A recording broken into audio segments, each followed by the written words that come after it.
Assalamualaikum warahmatullahi wabarakatuh. Welcome back to with me, gue Firman Kadipa di Viga Channel Back to Horror.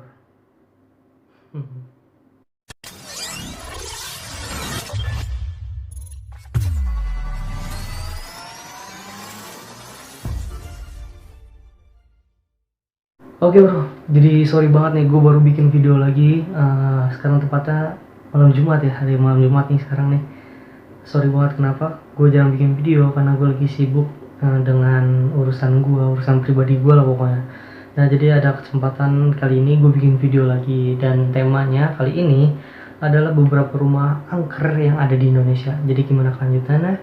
Jadi buat kalian yang belum subscribe dan yang baru gabung di channel gue, jangan lupa subscribe dulu di sini nih. Oke, subscribe channel gue.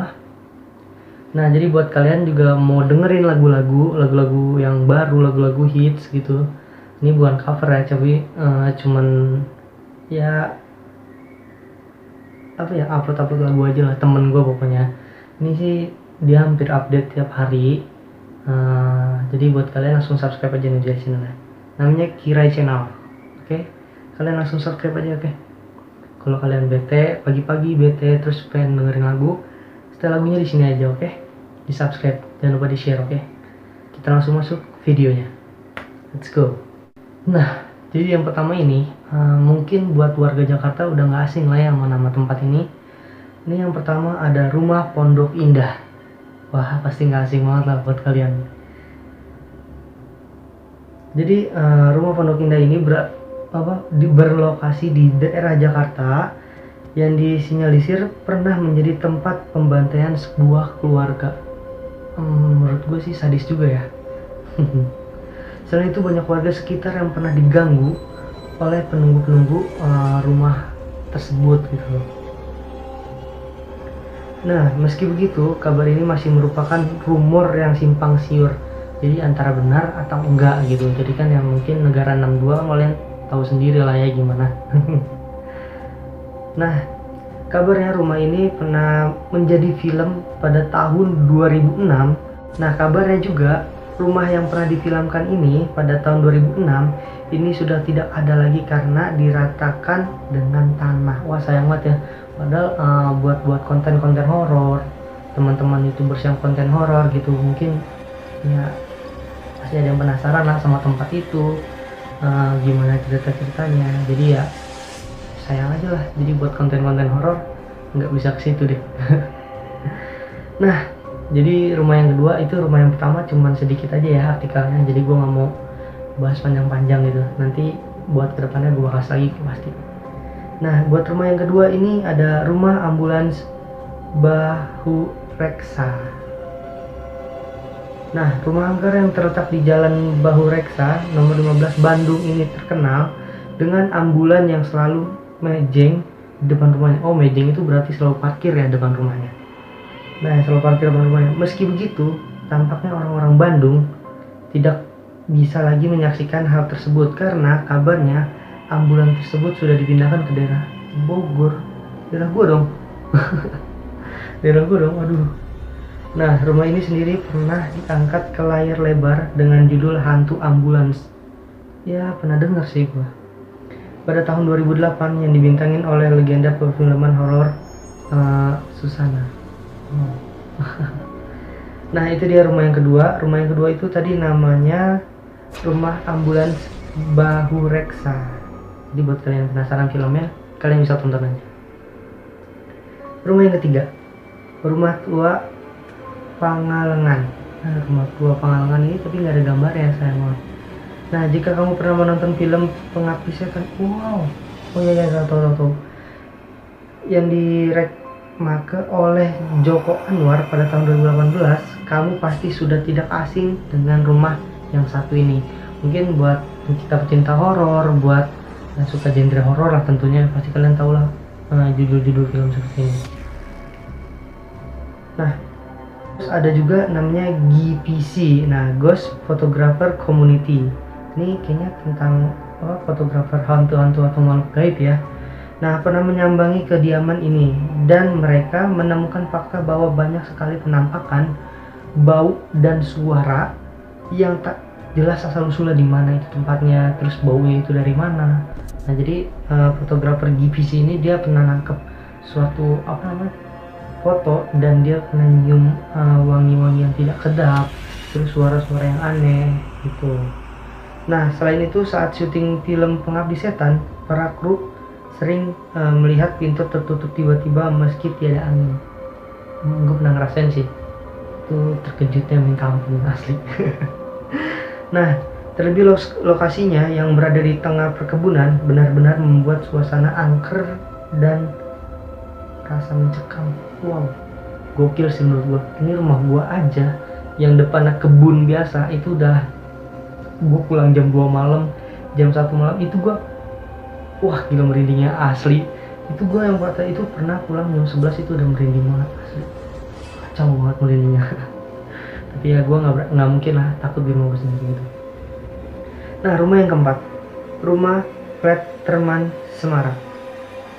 Nah, rumah bekas peninggalan zaman kolonial ini adalah tempat syuting Beranak dalam Kubur. Oh iya, gue pernah dengar, ya gue pernah nonton juga film.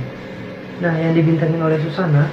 Nah, berlokasi di Semarang, rumah ini ternyata memiliki pengurus sehingga rumahnya masih terawat hingga sekarang. Wah, bagus sih menurut gue.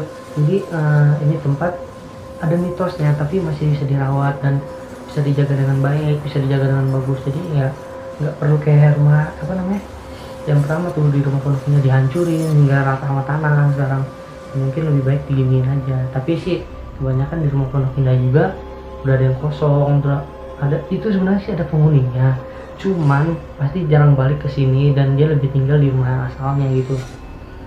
Nah ini dia rumah kelima, rumah Gurita Bandung.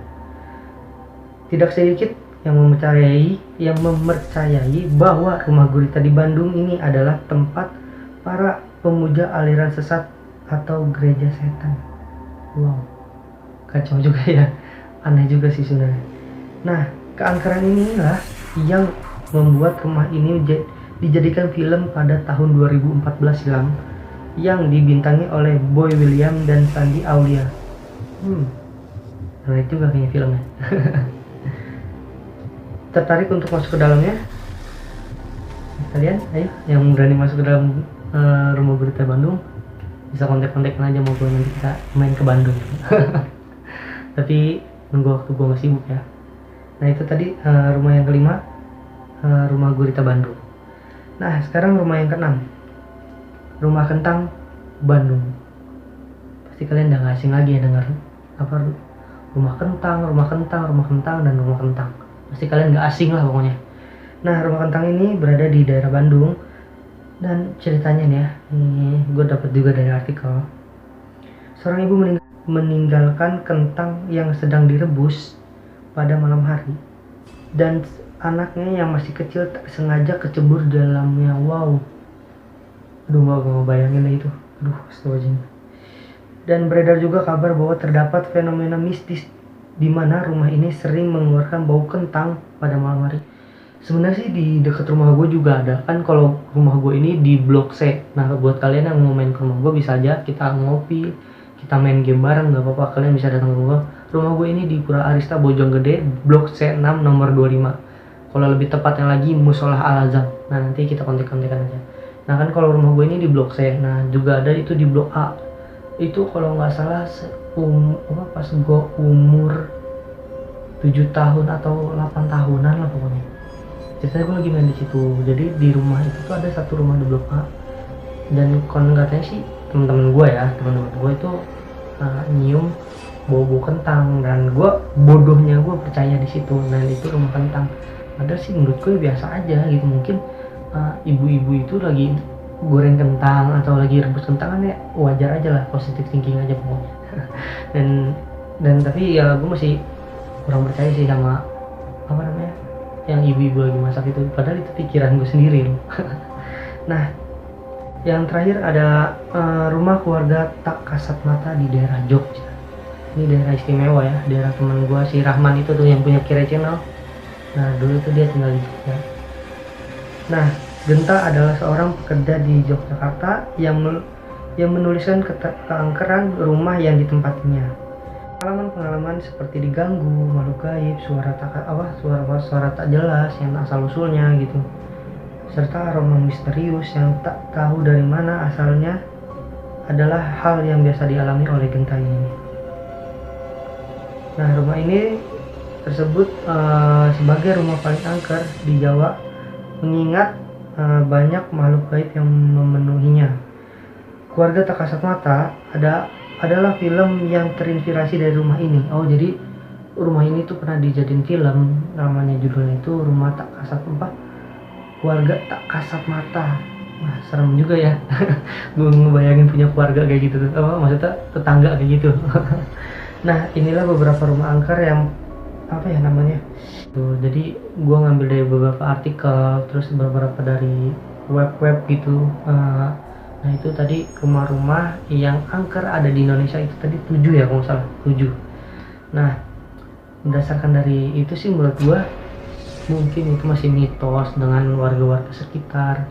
Contohnya yang pertama itu rumah kentang, kan kita nggak tahu juga kewajaran dari cerita aslinya dari rumah itu. Terus keluarga Tak Kasat Mata, kan kita juga nggak tahu asal usul dari keluarga tersebut. Kalau mungkin kalau yang di rumah Pondok Indah mungkin ya, gue juga pernah dengar sih cerita dari itu. Jadi gue pas ke Jakarta, gue nanya lah ke sapam daerah situ lah, pokoknya bener nggak sih pernah diganggu, dan ternyata hasilnya kacau lah pokoknya. dia cerita katanya pernah diganggu, cuma nggak terlalu parah. Mungkin karena itu jatuhnya sapam atau orang ngider gitu. Pokoknya gue nanya, dia pakai sarung sih. Ya gue nanya, Pak, bener nggak sih Bapak pernah diganggu dengan hal-hal mistis dari rumah Pondok Indah ini? Jadi dia ngomong ya, iya pernah, cuman nggak terlalu parah dengan apa yang ceritain oleh masyarakat gitu, enggak lah pokoknya. Jadi buat kalian segini aja lah video gue kali ini. Sorry banget, gue baru bikin video lagi. Next gue bakal rajin terus bikin video. Jadi buat kalian makanya subscribe dulu channel gue. Oke, di subscribe. Mungkin next gue bakal bikin video terus untuk menemani cerita-cerita horor buat sobat-sobat Vigats. Oke, jadi buat sekian aja deh video gue kali ini. Dan sebenarnya sih nih, kamar ini lagi gue pengen bobok ke depan, maksudnya gue pengen lebarin gitu ke depan ya. Jadi ini dijadiin ruang tamu dan kamar gue pindah ke ruang sebelah gitu. Jadi ya gue pengen set studio dah, makanya barang-barangnya gue siapin. Nah itu makanya gue jarang banget bikin video, makanya gue lagi sibuk banget mikirin set-setnya apa aja gitu, barang-barang yang harus gue bikin untuk jadiin studio gitu. Jadi buat kalian support gue aja terus biar semangat terus bikin channelnya, bangun channel ini milik kita bersama. Pokoknya ya doain aja lah pokoknya kalau gue berhasil ngebangun channel ini, kita ketemu, kita makan lah, kita ngopi bareng gitu. Jadi buat kalian support terus. Oke, sekian aja video gue kali ini. Itu dia beberapa rumah. Jadi buat kalian tinggi banget, gue Firangga Khalifa pamit undur diri. Wassalamualaikum warahmatullahi wabarakatuh. Malam Jumat, teman ini terus.